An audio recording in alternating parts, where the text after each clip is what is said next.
Hi guys, welcome to How to Solution. In this video, I'm going to show you how to reopen Snapchat that you already view. So first of all, we will go into the Snapchat mobile application. Okay, and you have to go on chats, and after one person has sent me a snap. So how I can view it? Well, there are so many options. So the first option is you can just view it, and after that close it and open it. I will show you.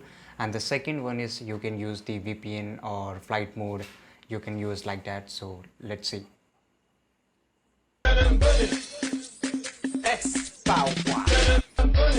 Okay. Okay, now how I can view it once again.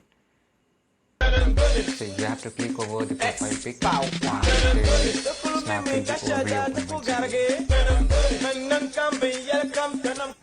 Okay, so this is it guys, and you can also use the VPN or you can also use the flight mode. So basically this is how you can reopen the Snapchat or snaps that is already you viewed. So I hope you really like this video, and if you did, don't forget to subscribe our channel. See you in the next video. Till that time, take care. Goodbye.